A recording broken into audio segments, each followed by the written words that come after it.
My name is Eric Robles, and I am the executive producer and showrunner of Stranger Things Tales from '85. I am Ian Graham. I am the co-executive producer of Stranger Things Tales of '85. And you're on Get Wrecked with Straw Hat Goofy. Wake up, Juju. Time to go to work. All right, can we talk about Wake up, I get it, I get it, 1, 2, 3, hey. Wake up, I get it, I go with everyone saying I'm up next. It's not my fault that the vocals are gold, I'm making the haters so upset. My life is a movie, the way that I roll. They saying I'm goofy, but baby, you know I'm making everybody obsessed. Cause we the best, how we get wrecked, and I know we gonna get wrecked, we gonna get wrecked. We gonna get wrecked, we gonna get wrecked. We gonna get wrecked, we gonna get wrecked. What's going on, everybody? It's your boy Juju Green, aka Straw Hat Goofy, your movie guy. And listen, you look at the shirt. Just look at my shirt real quick. Y'all know I am a Stranger Things fan. And as you may know, there is a Stranger Things animated series called Stranger Things Tales of '85. And I'm here with the minds, the showrunner, the artist whisperer, as I hear that your name is. Yeah. It's so incredible to sit here and talk with you guys. I watched a fair bit of the show, and I'm gonna watch the second half of the show once I get home. But I gotta say, I'm really liking what I'm seeing. I'm digging the vibe. It's like Saturday morning cartoon. It's giving like Scooby-Doo mixed with some of my favorite like 80s references in there, because you can't have Stranger Things without having the 80s references, of course. And we're gonna get into that in a second. But I really just want to like ask you, like, so we just had the Stranger Things proper show just end, or is it this year? It was New Year's, so I guess last year is appropriate, but I'm still say this year, like just earlier this year, late last year, and now we have an animated show. Like Stranger Things fans are going to be eating with this one. But I'm very curious, like, what was the timeline of when this show was greenlit? Like, what was the like thought process of releasing it so close to the other one? I'm very curious to know. Yeah, I mean, this goes back a little bit ago. Let's see, end of season 4. Let's go back in time. Let's kind of rewind real quick. Around end of season 4. So what had happened is I was actually pitching a horror series to Netflix at that time. And, during COVID, both Ian and I worked on Glitch Text together, so another show that I co-created with Dan Milano. And that went over to Netflix, and we had wrapped that up. Ian went over to start Flying Bark, the animation studio where we do this show here. He went to start the LA studio. And I was asking myself, what am I going to do next? Like, what's going to be my next project, And I've been wanting to do like a horror series. But when I say horror series, I mean like something proper, something that had a little more edge to it. You know what I mean? Right. And at that time, it was just, before it's just been hard to kind of get anybody into these kind of like horror type projects.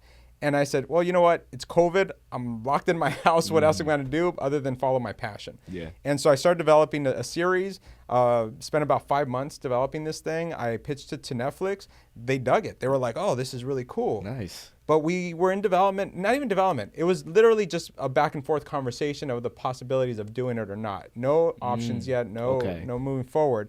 6 months go in, and then they say, Robles, guess what? We like it, but we can't do it. Oh. And I was like, oh, man, okay, cool. It's just the industry. It is what it is, Maybe I'll go to Disney. All right. Spend a day at Disney. Let's just let that bit of rejection roll off the back. And then, that was that. And about 2 weeks later, they called me back, and they were just like, hey, you know what? We couldn't do your thing, obviously, but do you want to come and see what other... The reason why they said they couldn't do it is because they said that they had something else that would compete against it. Oh, okay. Right? Yeah.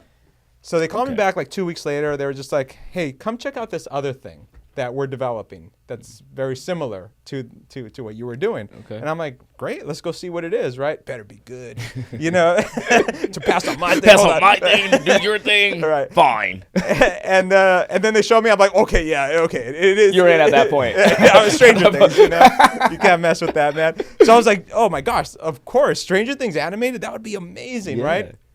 And they were like, yeah, great. So you're into this. I'm like, absolutely.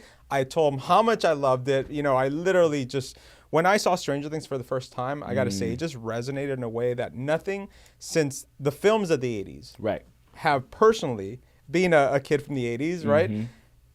There was nothing like that hit me that way. And when I saw Stranger Things for the first time, I was like, oh my God, this is what I not only been waiting to see, but I wish I would have made or something, right? Because it's just so good. And then when I saw that, I was like, this is great. They were like, okay, but there's only one problem here. And I was like, okay, well, what's the problem? They were like, it takes place between seasons 2 and 3. Yep. The Duffer Brothers were thinking between seasons 2 and 3. And I was like, okay. And then in my mind, I'm thinking, wait a second. And then they were like, yeah, that wait a second is the problem. Right. Yeah. Because now you got to figure out the dots to connect and like how to like continuity and everything, you know? Yes. And if we go back in the way back machine here for a second, 11 closes the gate. She does. In season 2. She closes that gate. So anything living that's upside down related should be dead. Yeah. Right?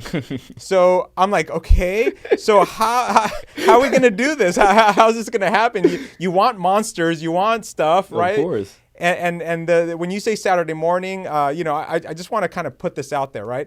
Saturday morning, especially 80s Saturday morning, it can mean anything to anybody. Ah, okay. Right? Okay. Because for some, Saturday morning is Care Bears. For others, Yeah. it could be Macross, right? Okay. Mine was Pokemon. Or Pokemon, Mine right? was Pokemon, yeah. Or He-Man, or Thundercats, right? Yeah. Or We're going to get into a whole nother pod if we're talking about Saturday mornings. Right? To a whole bunch of people. That's a whole... So the word Saturday morning can mean anything, right? Right. But I know that the Duffer Brothers wanted this sense of like the real Ghostbusters, where new adventures, sure, right? yeah. New adventures, new monsters kind of stuff, right? But I'm just like, but here's the hiccup, right? Is that the gates close. How do you create monsters? And they're like, well, guess what, Robles? That's your problem to figure out, right? And I'm like, okay. That's why y'all brought me in? Cool. Well, I love that. I mean, we talk about this all the time, both Ian and I. We love challenges of story, and this was a big one, right? And trying to figure this out. And I wanted to be a part of this so bad, right? I mean, who wouldn't? I mean, it's Stranger Things, yeah. Stranger Things, right? So I'm like, okay, all right, let me go back. Let me think about this. Went back to my office at home, started kind of thinking about a lot of the films that just really resonated with me in the 80s. And as if you're familiar with the 80s, right? When you went to the video store, you obviously had all the big films, right? That were out there. But normally those were always rented out because everybody wanted the big films, them, yeah. Right? Yeah. But at that time, there was also like a lot of just companies making as many and as fast as they could movies, right? And so that's why you had a lot of these weird, random kind of like movies that were just coming out at the same time, right? On top of the big movies. And I remember watching the movie Reanimator. Okay. When I was a kid. I heard about this one. I don't think I've watched this one. Okay, so put that on your list. Yes, Write we'll put it on the down rec list. Thing that. Absolutely.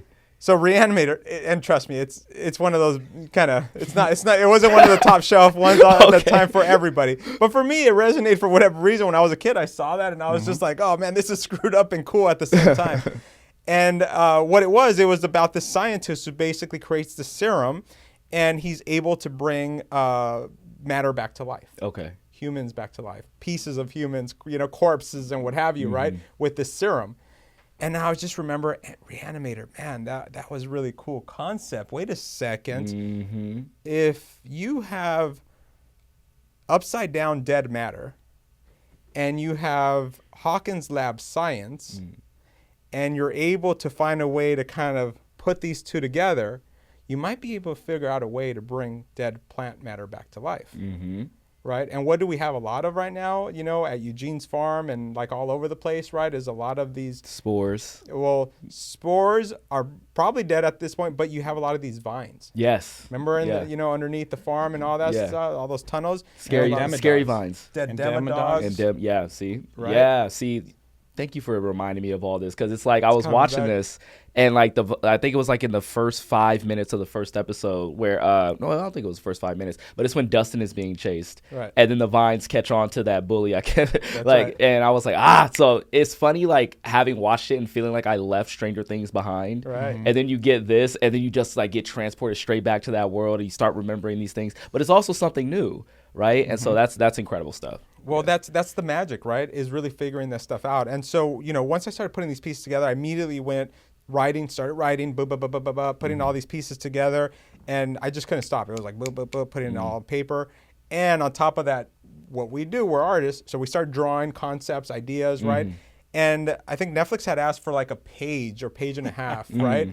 I came back with, I'm like, I'm going to need another week. Yeah, I came back with a full presentation. Bible. I'm like, kick down the door. I'm like, boom, here's what I'm thinking, blah, blah, sent it over there. Like, Jesus, right?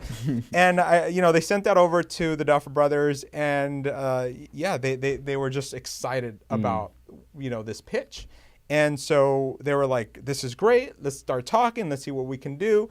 And then we set up, and at that time, because Ian had just started the studio, Flying Bark in LA, we during COVID, it was just like, we're like brothers, man. We're every day. We're just kind of like, hey, Ian, what are you doing? Oh, I'm over here starting the studio. Oh, I'm over here trying to figure out Stranger Things, And then it just so happened that at that time, they had we were in the process of getting the green light and getting this up and running, and they had reached out to Ian separately. Oh wow, which was crazy. And y'all have already worked with each other so much, and you guys are so close already. I mean, we had such a great creative partnership on Glitch Tax, you know what I mean? And my background is like storyboards, directing. I worked on Avatar: The Last Airbender, Legend of Korra, so incredible stuff, all that stuff, and I'd worked with Eric in Glitch Tex and did a lot of the filmmaking and overseeing all that stuff with Eric. And so we were doing these separate paths, and they came to us separately. And they were like, hey, Eric, so do you think you might be okay with working with Ian Graham? Don't tell him. And, I'm like, and then they come to me and they go, hey, Ian, like, look, we're thinking of pairing you up with Eric Robles, but don't say anything yet. And I'm like, no. I literally got in my car and was all, oh my God, man. I mean, that's great. I mean, it's like finding out that your teacher paired your best friend with you in the science project. Exactly. That's right. Like it's funny stuff, dude. Yeah, man. Now I need to talk about this because like the one thing that I love about just Stranger Things in general is its aesthetic. Like I'm very much like you. I wasn't born in the 80s. I was born in 92, so I just missed it.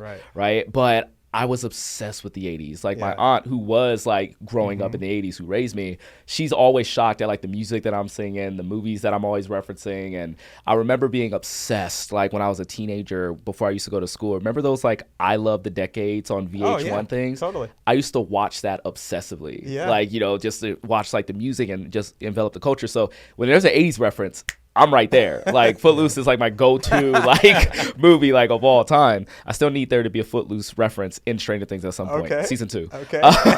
But the aesthetic of Stranger Things is just so great. Not because of the 80s stuff, not just because of the 80s stuff, but because of like the lighting, just kind of like the clothing, like all of it. This one has its own unique aesthetic that still feels very Stranger Things.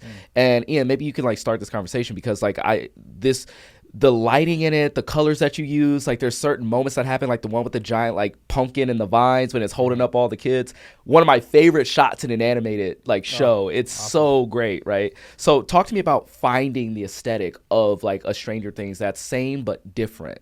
It's interesting because like honestly, like as much as I'd like to answer that, I think it's stronger if it comes from Eric because he's been such a strong vision for the aesthetic that came from Drew Struzan and everything that he should tell you about. It's like, for me, a lot of that stuff is more about like the filmmaking and the storytelling and how the pacing. And I've had a lot to do with the needle drops, which we can get into in a minute. But to keep to your question about the aesthetic, I think that's better for Eric. Yeah, definitely. And then to kick it over, again, Ian, just his background with directing and it was originally as a storyboard artist, moving up to directing, obviously Avatar, Korra, and again, that's why having Ian on my side has just been a blessing in that sense, to have somebody with that ability to really kind of see, things in a different way, right? But when it comes to the actual look, right, which is super important. Now, can you imagine this, right? When they're like, okay, great, you're going to do the animated series, and it's got to look amazing, right? And you're just like, oh, man, okay, let's see what we do here, right?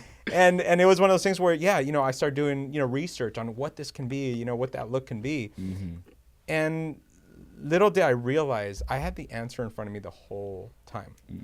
I had the Stranger Things posters. Yeah. Iconic posters. Iconic posters, dude. Right? Yeah. Right in front of me, man. And I realized, I'm like, wait a second. If I could bring those posters to life, then I have myself an animated Craig, series. look up the poster for season 3 because it's one of my favorite posters. Look at the poster for season 3. Those posters are so vibrant. Yes. I mean, they're dark, right? Yeah. But then all of a sudden, boom, there's so much like amazing like colors to that. Yeah. Now that's Kyle Lambert, the illustrator who did these, Yes. right? Amazing, right? Now, of course, these posters are very inspired by Drew Struzan, right, from the 80s. Drew Struzan did all these Like posters. the Star Wars ones and everything like that. That's right. You know, Drew Struzan, you know, all the Indiana Jones, Back to the Future, like all the great ones, right?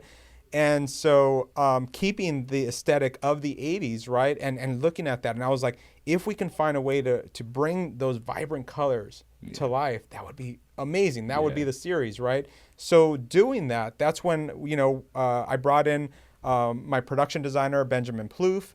I found my designer, my character designer, which is Mavis Ruiz Cruz, to find that look that has that stylized realism. You know, stylized realism. That means you can really see who the character is, but in a very stylistic way. Yeah. Nice angular kind of shapes, what have you, right? And so Mavis was able to do that naturally. That's just her style. It reminds me of an old illustrator from the early 1900s named J.C. Leyendecker. Okay. And I was a big fan of J.C. Leyendecker in my early 20s. You know, I just studied as many illustrators as I could. And then I also studied Andrew Wyeth, okay, another illustrator like from back in the day. And I was like, if we can bring that style with Mavis's style, bring those together, and again, Benjamin Plouffe and Mavis putting them together as well, we can really have a great look. Now, I'm going to put something out there for anybody who's watching this show. Put it out there. Everyone who's watching this show. There it is. Oh, see that? Look at that. Yeah, see those vibrant colors? That's my favorite poster of the Stranger Things. That's what you get in the series. Yes. Yeah. Yes. That's what you get in the series. Yeah, it's great stuff. Dude. And I was like, if we can get that and bring that to life, we got ourselves a really cool looking show, right? I think you got it. And so what you're going to see, this is kind of like a visual Easter egg, right? It's very much like when you think about Jaws, right? When you think about Jaws, you have the dun-dun, dun-dun, dun-dun. You know something bad's going to happen, right? So we do the same thing with the show, okay? If you look at our color palette, you know, regular kind of like day colors, right? They feel very 80s still, but very natural kind of colors. Right. And that's where the Andrew Wyeth kind of like inspiration comes from. But then as things start getting dark, maybe something's lurking, you know what I mean? Something really upside down is about to happen. That's where you start getting these vibrant colors. Okay, that's what, so you can like kind of like feel it, but it's like a subconscious thing that like puts you right into it. That's right. That's right. Okay, I like little Easter eggs like this. And now like this is probably gonna be the first clip that we put out, so people can like prep themselves when they watch it. That'd be like really, really cool. Just these little things, man. But anyways, that gives you kind of a sense of kind of the origins of kind of the aesthetic and look of the show. I think it's something that a lot of people will like gravitate towards. And I'm so glad that you brought up like those movie posters, because again, I love those posters, but the posters of the 80s, it almost feels like posters don't come out like that anymore. Right. Like that art style doesn't really like, it's not too prevalent. And when it does, it's like homages and everything. Yeah. I always ask myself, why don't we have more of this? Right. Like we need more of that. And I feel like you're bringing it to life with this show, right? And it looks absolutely great. Now to get into the story a little bit, because we'd love to talk about this. Now, again, you guys nailed the challenge of like it's right in the pocket of season 2 and season 3. And when I heard that, I said, wow, how are they going to like bridge these gaps? Like what other adventures could we get into?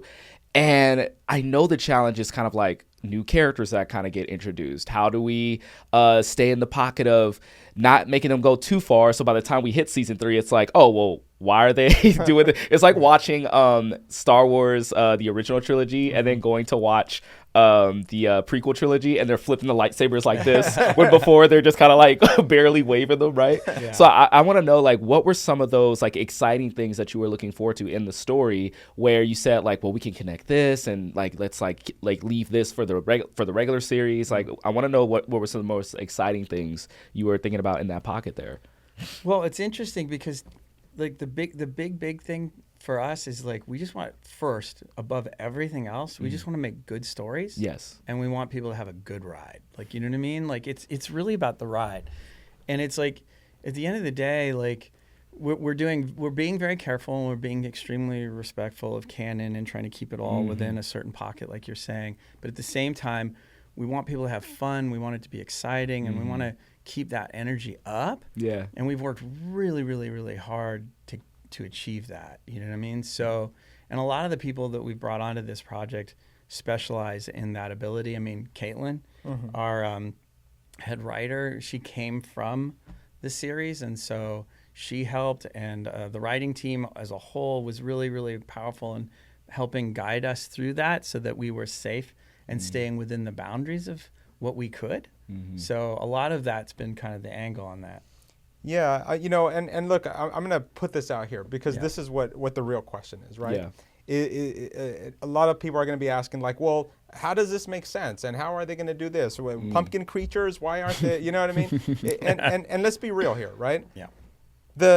When this started happening, it was probably your first question is like, when did this get going? When did it, with the Duff brothers, what have you? They were wrapping up post-production on season 4. Right.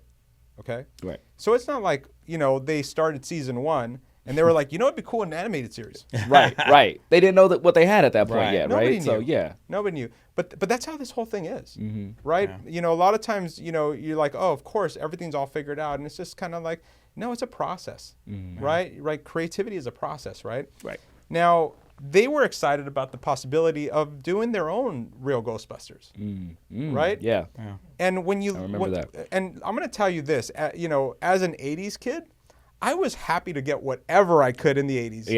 Yeah. Right? I wasn't like judging every aspect of like how is this how come the boogeyman nobody talks about the boogeyman or the Sandman in the actual movie of Ghostbusters. Who cares? Yeah, I'm not asking that. Right? I was the same way with and this is where we get into like my like Saturday morning cartoons and stuff like that. Right. It's like, I was a big sounds so funny hearing that now, given like how people feel about it. But I was a big fan of the 2000s Godzilla. I was like 99 with Matthew Broderick. I was a kid. I loved that Godzilla, and I remember they made an animated series of that Godzilla, where like that Godzilla will fight like other like kaiju and everything. And I never asked myself like, well, how is this going to connect to how would this make sense for the sequel that I want? Nobody's asking that type of stuff, like not at all. So like I 100% get what you're saying there. Yeah, and it's hard. Look, we're never going to get it right in the sense of like everybody's going to be happy, right? But I tell you what we will do. We're going to give you guys an opportunity to hang out with your best friends again. Yeah. Yeah. And that's what, you know what, I want to talk about that because the way I see this show, it felt a lot like the Clone Wars of the Stranger Things universe. 100%. Right? And people love the hell out of some Clone Wars. They love the hell out of some Rebels. Like they like to get those prequel stories that informs the characters that they already love, right? So that way when you're watching your favorite original movie or TV show or whatever, you have all this kind of backstory like, hey, did you know that Lucas and Max like fought an army of pumpkins in front of a bard? Like now when I watch those things, it's really cool when I look at Caleb McLaughlin, who is also sitting in the seats that you guys are in now. Like I can like, bro, this character fought some pumpkins in a badass way. Like Max was driving a tractor and took out like 100. Like it really makes me like excited to see these things fill out in that way. Right. And so I think those are the type of fans that like this show is made for. People who just can't get enough Stranger Things. They want to see more of it, and that way they get to add more story to the story that they already know and love. And there's something that like we had talked about that like, the series has ended, right? And in that ending is this opportunity to go back and visit them when they were young. Yeah, you know that and that's too. like we were so passionate about that and cared so much about those characters in that way, and we try to bring that fun and joy to the table. And the truth is that this series, it's more sophisticated and more mature than a lot of animated projects that are out there, but at the same time, we never lose sight of the love and the fact that we're really just trying to focus this series on the kids. Yes. You know what I mean? Let's spend some time with them. Let's enjoy that. And then also let's have these fun adventures that are like, big and epic that feel that they are deserved of the flagship. And one thing I also want to bring up too is when it comes to the live action series, they always were released during like a certain time of the year. Like one of my favorite seasons, 3. My favorite seasons of all time is 4, but season 3 was 4th of July. Then season 2 was like around Halloween, and like I like that we get the different seasons of Hawkins. And this one is like around. Correct me if I'm wrong. It's spring break, right? Like it's the springtime. Not yet. It's winter time. It's winter time. Yeah, because of all the snow. We don't get snow out here. But You know what I'm saying? But I like that there is a wintertime version of Stranger Things. Oh, yeah. And so you get like another dimension of Hawkins where you thought you got all of it, but it's like, no, like this is like a specific pocket in time.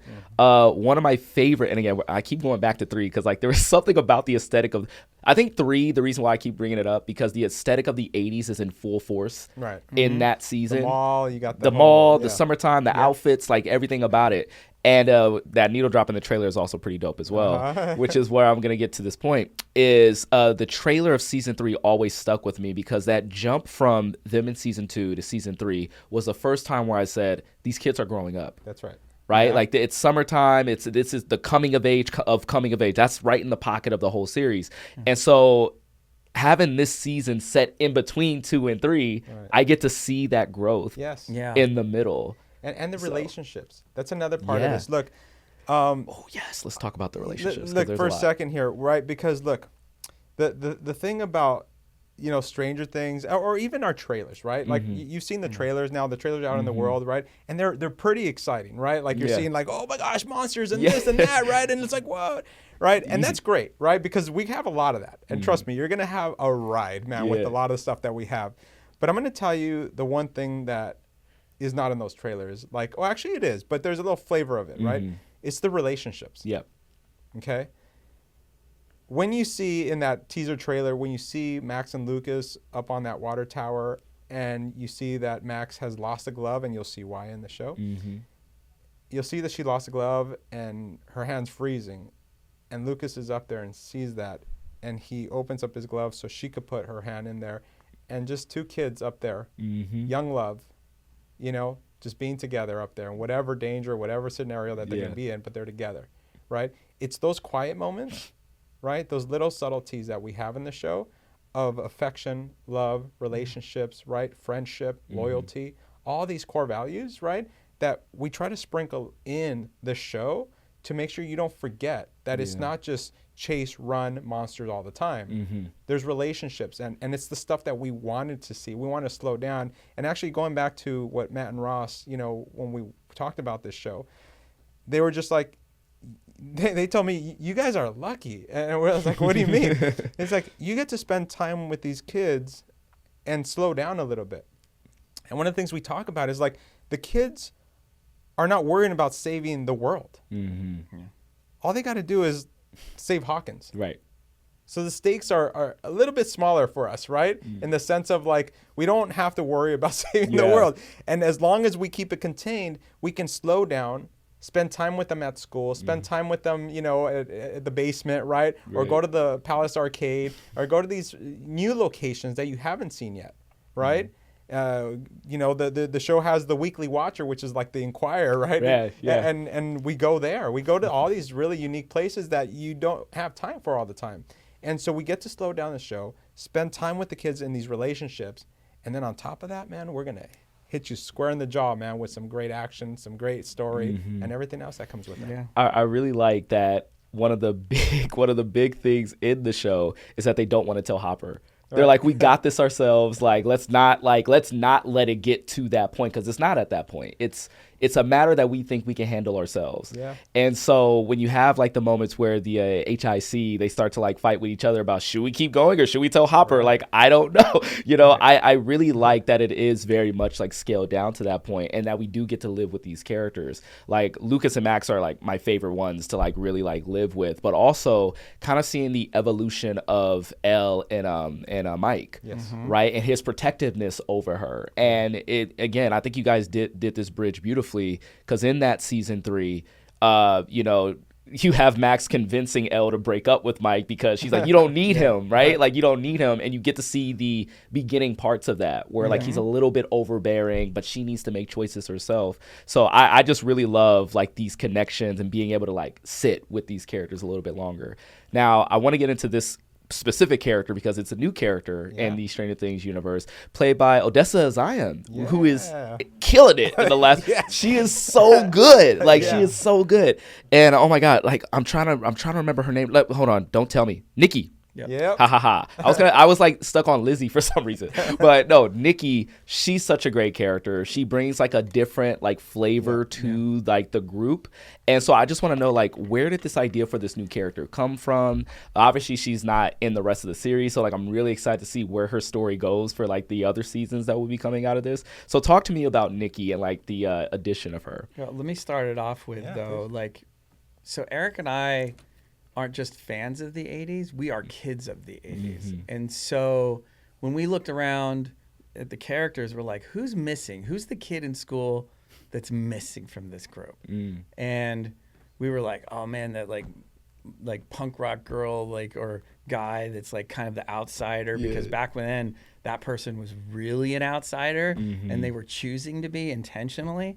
And we were like, that just felt so important and like a kind of a piece of both of our youths, you know what I mean, in terms of being aware of that. And well, I'm going to tell you where the origins for me came from, right? Yeah. Because when it was time to kind of like start developing, look, one thing that the Duff brothers do so well, right? One of many things, I should say. One of many things that they do so well is they always introduce a new character, whether it's Max or whether it's Robin or whether it's Eddie Munson, right? Oh, my favorite. He's my favorite of all the Stranger Things characters. And when they do that, like, I think we're all very resistant, right? Max season 2 seemed to get a lot of like, flack for they were just like, why do they need her? The guys were just right. fine. They were fine. They're her. chilling. Yeah. They just got Will back. We don't need a new and it's like 11's there. They got the girl, and but then you realize the importance of Max. You have to just give it time. You have to let it marinate, and then you realize like, oh, wait a second. Okay, I understand why. Right. So same idea, right? But when and again, this is me constantly going back to my childhood in the 80s, right? When it was time to start developing a character like this, I was doing so much of my own research, and I went back to the movie The Explorers. Oh my gosh.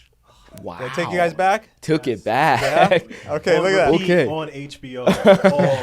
Okay. Yes. Okay, yeah. You had that moment in Ratatouille. The memory moment. That was a good pull. In The Explorers, I remember there was that tough kid. Yeah. Right? That one tough kid, and he was kind of like the outsider in his own right. And then you had the two nerdy friends, right? And then you had that one tough kid that it didn't fit. It didn't belong. Right. Yeah. But it also worked. And I was like, oh, right. And I loved that dynamic.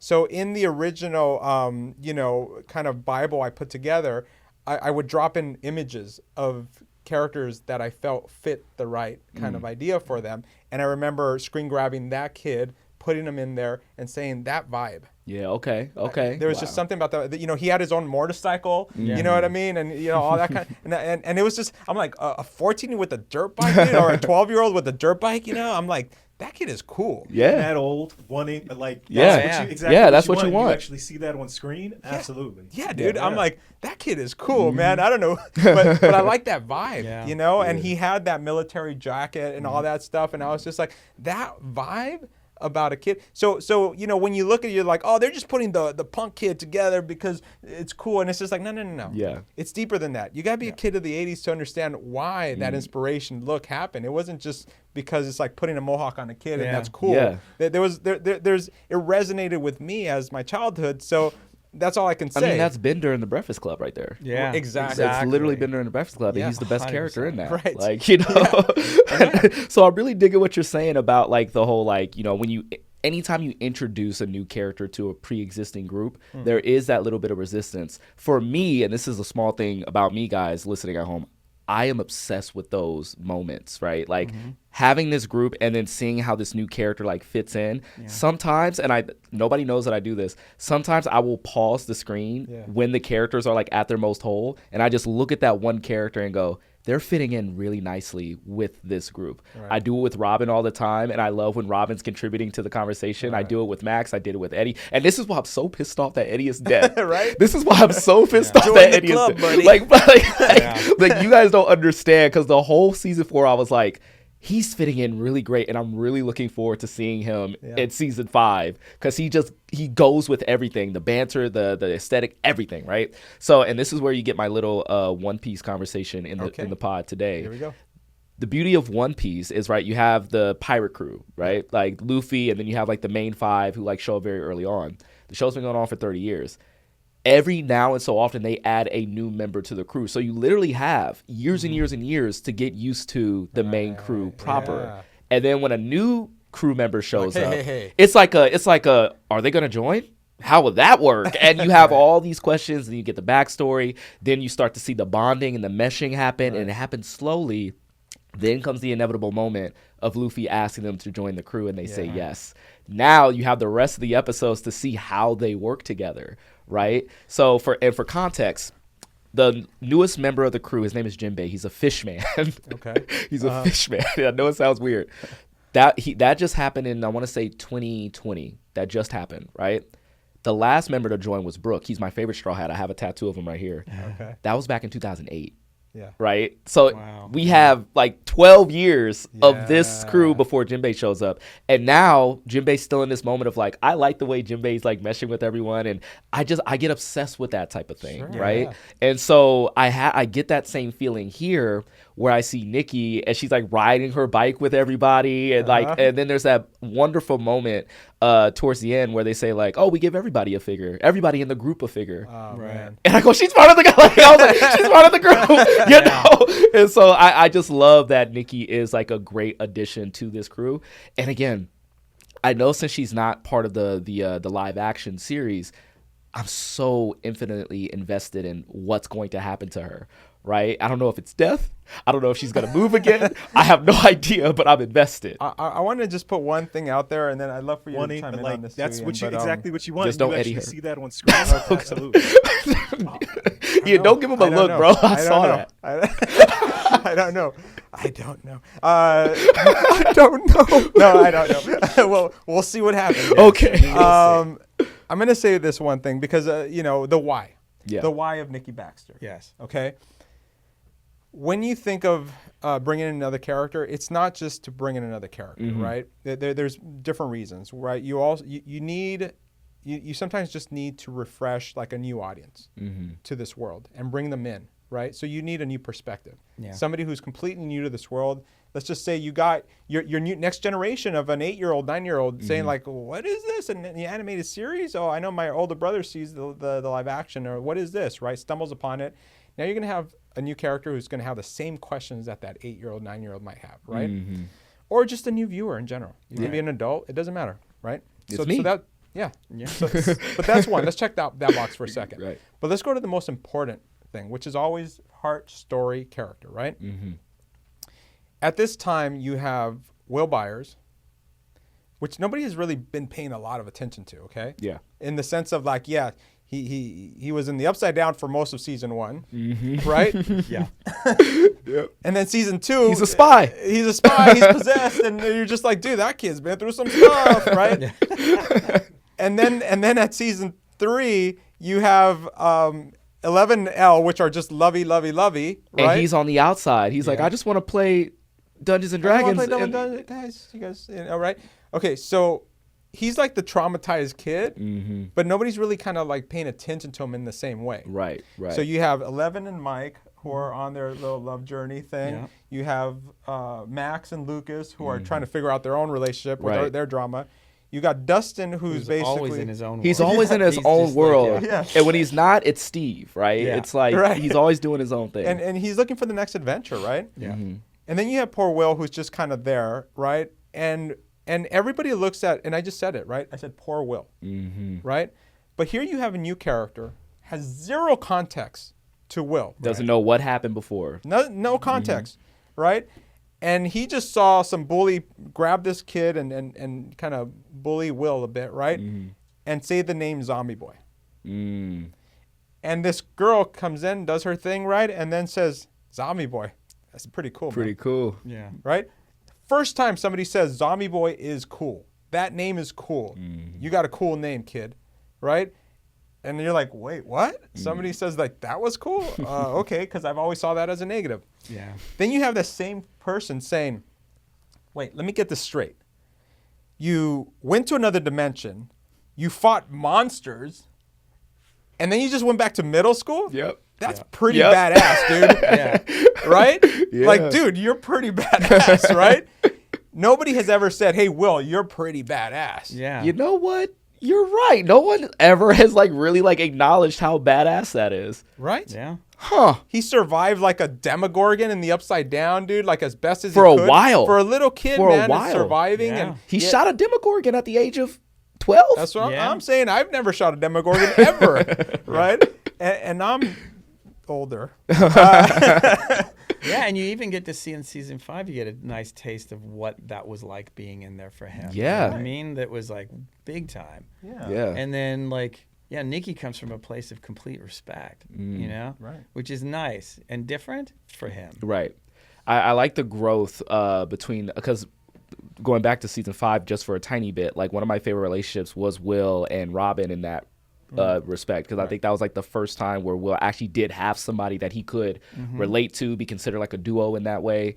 He gets that in this animated series with Nikki, and there was this moment that I absolutely loved, and I think a lot of fans of Will love this moment, is when they're fighting that giant vine monster and Will's the last man standing. Right. And the one who's like looking at him like you got to do something, it's Nikki, right? Yeah. Like, because I think you can almost think that the other kids are like, oh, Will's a little bit too damaged to like Right. be the guy Yeah. to step up here. 100%. No one's asking him to do anything, and you wouldn't blame him, right? Like if because there's even a moment where he looks up and says, not again. Like he's reliving that Yes. trauma in that moment.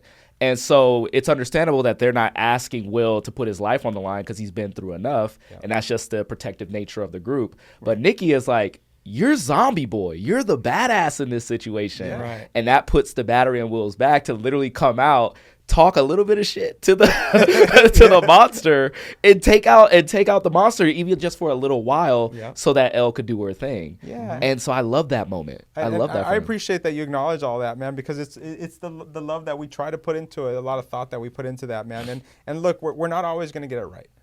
Right? You know, we're going to try our freaking best, though, man. I tell you that. You know, we're always going to try our best. But one other thing I'm going to add about Nikki, right? And this goes for all the characters. Every single character has their own journey in every scenario and in this season. They have their own little arcs that they're figuring themselves out, okay? And Nikki Baxter comes into the show with her own like baggage. Yeah. Okay, she comes to the show with her own baggage. So it's not like, let's just put the cool, tough character with the other kids and then let them go fight monsters. She comes with her own baggage. You know, she's an outsider. She moves around a lot with her mom, and her mom's a single mom trying to raise this girl on her own. They're struggling. They got issues, and you'll see that, you'll hear that in the story. You'll see the conflicts even between her and her mom. Right. And this is what you don't get in those Saturday morning cartoons, right? Those moments of reality of just kind of like, yeah, sometimes it is hard to pay the bills. Sometimes, you know, I make bad decisions as an adult. You know what I mean? And it affects my kid or whatever that is, right? And that's the stuff that you don't always get, and that's the stuff that we're most proud of. I love that, man. See, I could talk about like the story, Nikki. I could talk about all this all day. But what I really want to get into now is some of the Easter eggs that you guys put in there, because I was loving a lot of them. And I want to get confirmation on one of them. I actually wrote it down. First episode reminded me a lot of a little movie from one of my favorite actors, Kevin Bacon, called Tremors. Was that intentional? Like was that an intentional reference, or did you guys look at that and go, huh, this is pretty similar to that? No, I mean, it's sort of intentional in the context of like, we're looking at that, we're looking at Jaws, we're looking at a lot of the 80s horror movies in that way.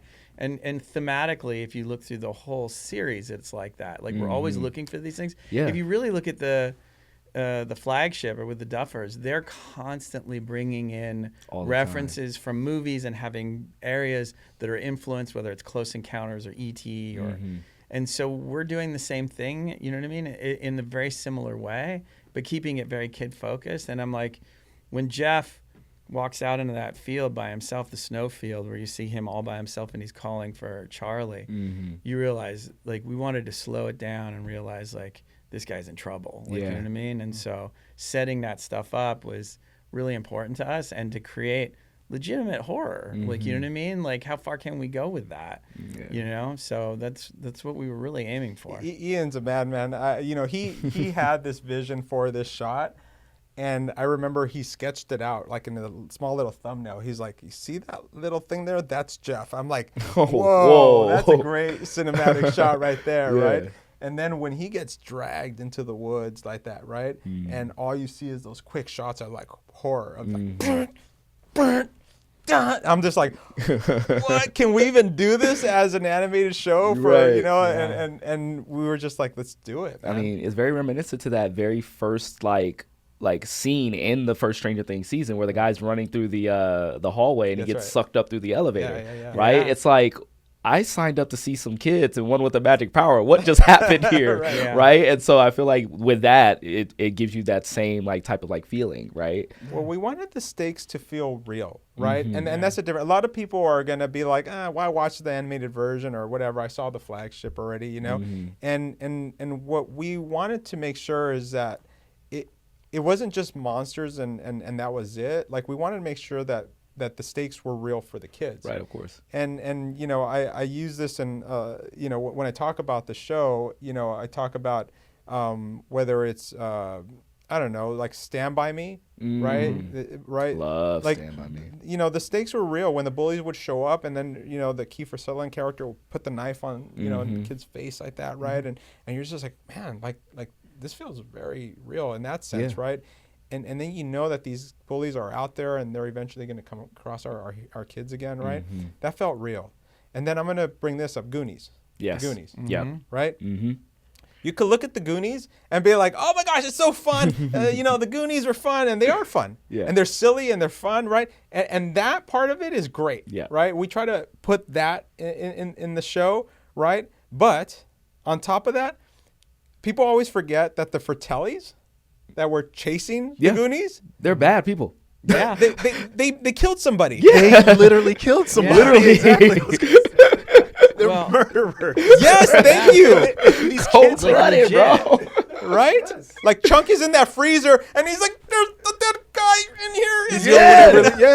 He gets it. You know, Right. it's like this is real. And they got their brother chained up in the basement. You know what I mean? Like, come on, People right? do forget that they're like really bad people. Yeah, the stakes were higher than we remember. You see, and that's something that's really 80s, actually. If you look back at it, there's a lot of this moments where it's like your super realism mixed with like things that are like, I mean, like even Explorer, like you're talking about, like there are elements of it that feel super grounded. And the next thing you know, you're in the spaceship. You know what I mean? Yeah.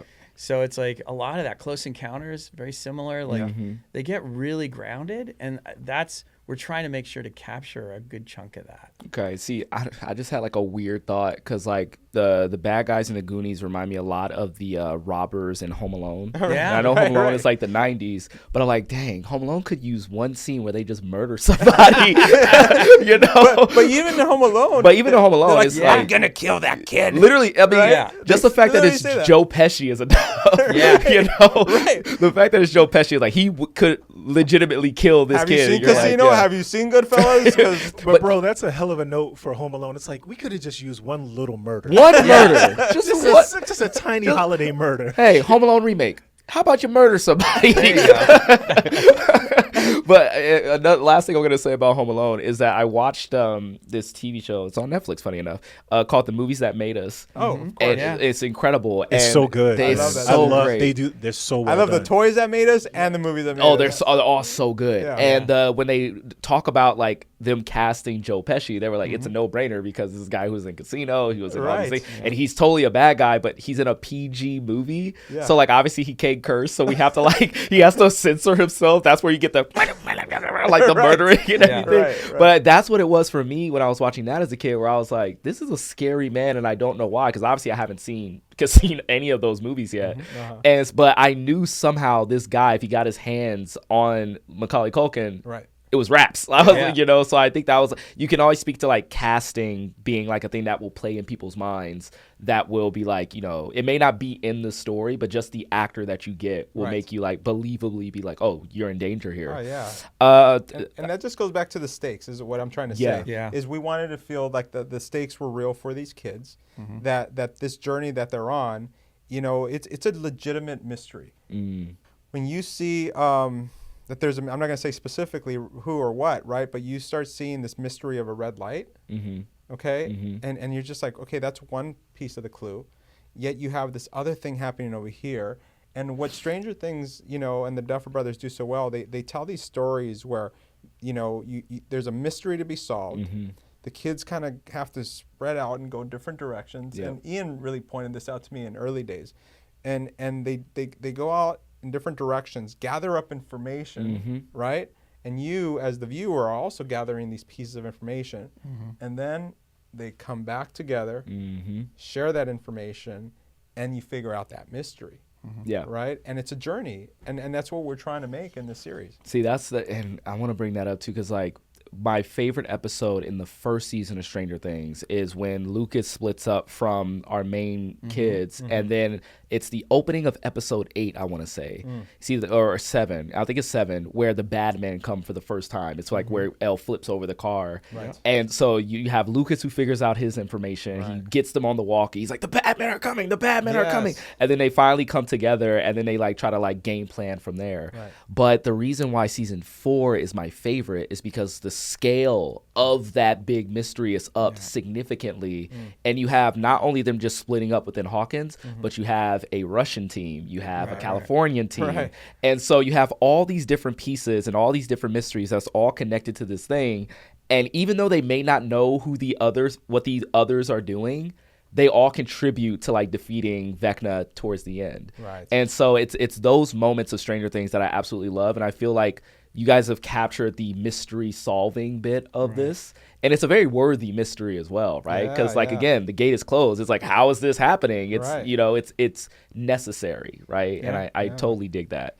I'm going to just name off some references that I got in the first few episodes that I just had to write down. I put down Jaws, so I'm glad you guys brought that up. I put Aliens in there. Aliens is in there. I said Tremors. And I also put a little note by it that says one of the buff dogs looks just like a Tremor, like the mouth design. And then towards the end, as they get more evolved, it looks like I still call in Tremors 3 they call them ass blasters. And the last one, it has the head of an ass blaster. So I just wrote down Tremors, ass blasters, Tremors 3. Then I have this was my favorite one. I believe it's an episode. I think it's in episode 4 or 5, whichever one Steve appears for the first time.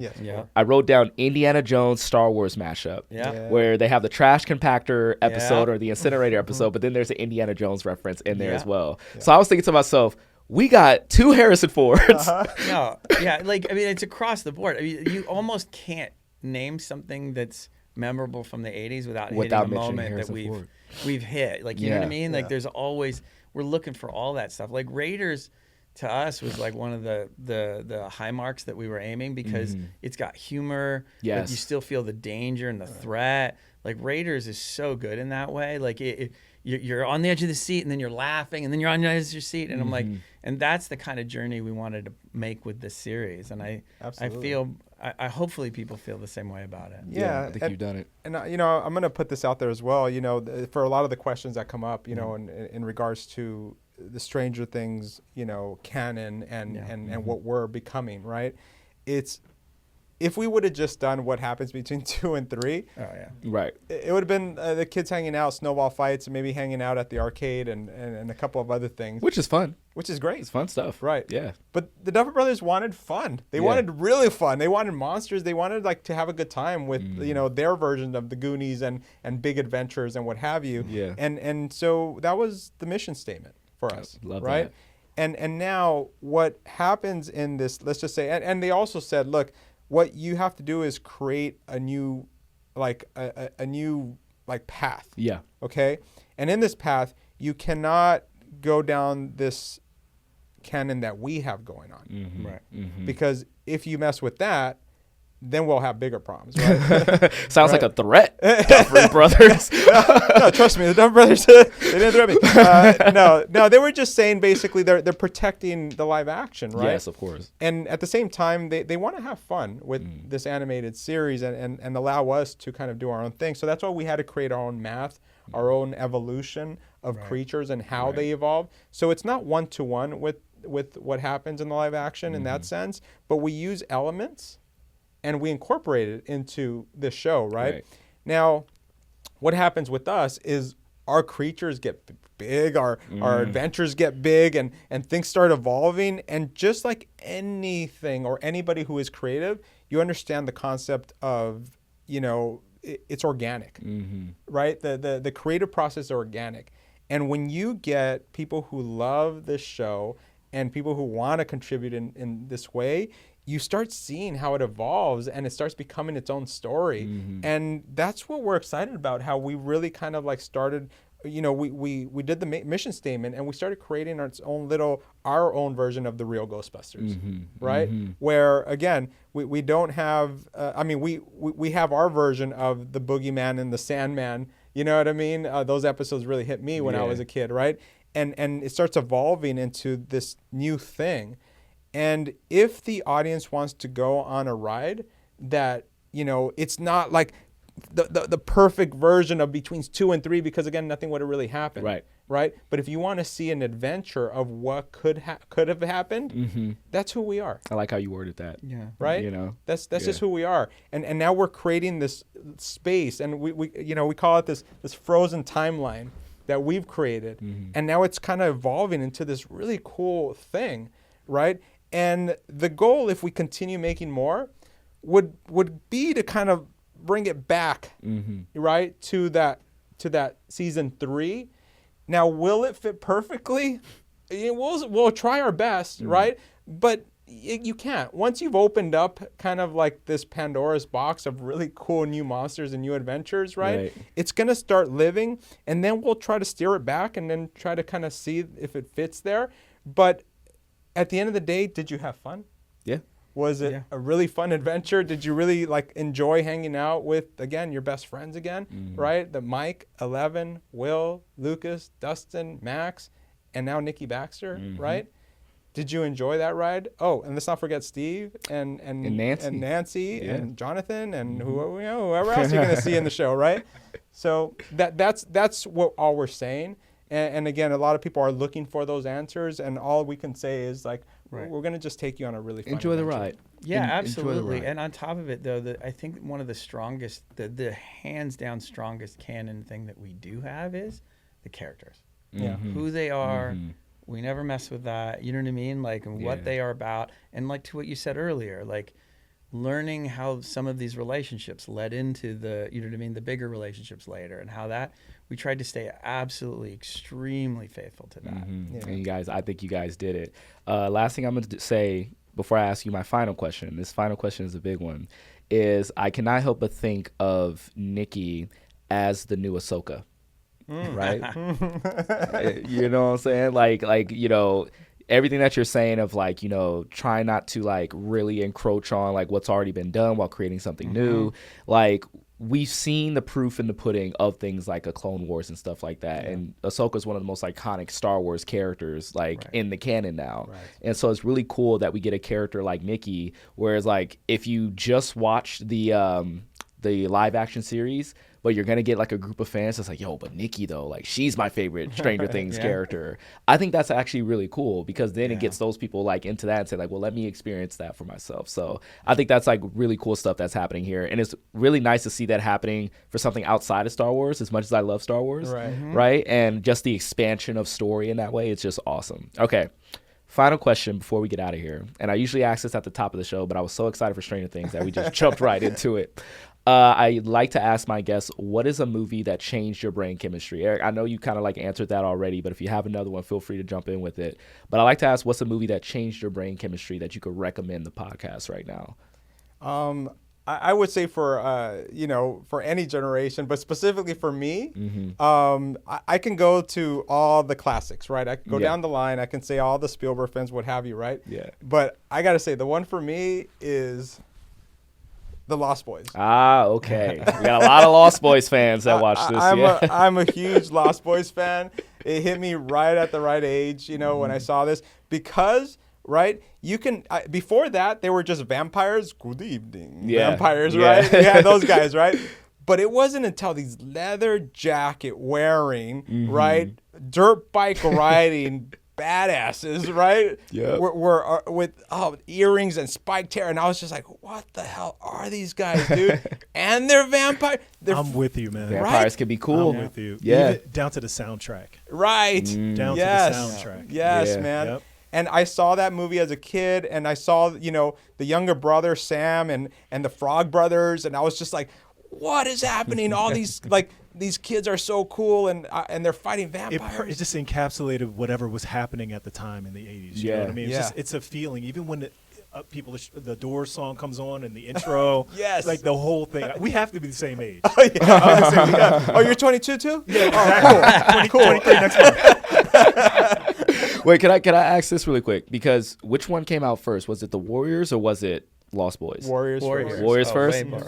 See. So I saw Warriors way later. Yeah. Right. And I remember thinking to myself, like, did this have some type of influence, on I'm the sure. Lost Boys? I'm sure it could have, right? Right. And like, I just imagine someone kicking down the door to pitch a movie and say, "What if the Warriors were vampires?" Oh, yes. Yeah. Like, and I think I'd be that's like, sold. Like, I think that would be they go such from a. New York to the California. They're by the beach. It's still the same energy. Yeah. I think so. That's it. Listen, that's my canon. That's my head canon. I'm with Somebody you, man. pitched that with that in mind. Lost Boys is great. I know there's a bunch of listeners and watchers that are just like, yes, he knows ball. I don't know any other movie that's going to have a shirtless dude with a ponytail playing the saxophone. saxophone at the beach, and everybody is turning up all the way up. They're turned all the way up. Oh, man. I have this thing with my wife where I'm always doing the star thing. I believe. Lost Boys has changed everybody, man. Watch it if you haven't. It will change you too. Oh, so I'm putting that one out there for whoever has not watched this thing. I mean, check out Lost Boys. So. Bad. All right. Ian, it's on you, now buddy. I'm on the spot. I mean, there's no way I'm gonna come up because mine's gonna be way more typical, but it's really genuine. So Yeah, no. The Love truth to. is like for me, Jaws was such a major influence. Like cinematically, the way the story unravels, and what Spielberg did on that particular movie was so amazing. And it's like, as a kid, I realized that was like the first time I realized like the power of filmmaking and what that could be, and that's what got me into story. But I will say, on the flip side, in animation, it was Robotech and Macross. Man. Okay. I saw that as a kid, and I would run home from school because it used to play at 3:00 on nice. TV, on cable back then, and I would run home every day and just like watch the drama, because like, I mean, there's some crazy stuff for a kid when you think about it. Like I remember watching a little bit of it, and there's this man, like a soldier holding a baby, and they're near this like food stand, and a spaceship crashes in the background and vaporizes everyone. And I'm like, I was watching that. Oh my God. And I was like, but you have to remember, back then, that was unheard of. Yeah, You know what I mean? It's like people watching Optimus Prime get killed for the first time. Yeah. Like on screen. Yeah. Man. Yep. These are the things that affect our children. Yes. Oh, see, it's so funny that you mentioned that, because like, it's not a movie, but I'm realizing this is an animated show that changed my brain chemistry, and I didn't even know it was happening at the time. But Hey Arnold, that show, like when you really watch it, it's about this kid who's just the greatest humanitarian known to man. Right. And he's in 4th grade, and he's helping adults with these really mature adult problems. Right. Yeah. Like at one point, he helps his immigrant neighbor find his lost daughter that he lost in the shuffle when they like immigrated to America. Just found her somehow. The first episode, literally, I have the whole box set at home, and I was rewatching it, and I was like, I was watching this. Arnold and Gerald are supposed to be going to the school play, and they're dressed up as a strawberry and a banana. Right. They miss I think they fall asleep on the bus, and they miss their stop, so they don't know where they are. They're somewhere downtown, and so they're on this corner in the urban city, dressed up as a banana and a strawberry, and this car does a drive-by, literally, and throws them just a bag of cash. And they go, "What's this?" And he goes, "You know what it is. Just take it." And the guy just drives away. It was a bunch of drug money that guy was supposed to give to a set of drug dealers dressed up as a banana and strawberries. And I was like, This is 5 minutes into the whole series. He had the pilot. Like, this is the pilot episode of Hey Arnold, what's going on here? Yeah. And so as a kid, I was like, and that like kind of set the tone of like this Nickelodeon show that was like, it was such a slice of life show with like real characters who had real problems, and you just had this one kid who never made a big deal about helping like the kid who had this psychological trauma about getting off his stoop, and so he helps him get the stoop kid. Like, oh my god! So I could talk about Hey Arnold all day, but to bring it back to the movie, I like that you said Jaws, because like you may think it's typical. Jaws is one of those movies where I think it's the seminal like monster movie, right? Because even though it was born from like Bruce the Shark not really working properly, that heightened the stakes of the movie because you didn't see the monster and you have a fear of what you can't see. That's right. So when they finally reveal Bruce the Shark, it's the most terrifying thing that you could ever imagine, right? Even though sharks itself are pretty terrifying, the size of them and everything, it's insane. So I love Jaws just like off of that, but the story is incredible. The characters are great. Like that, I think nobody can recommend Jaws enough to people.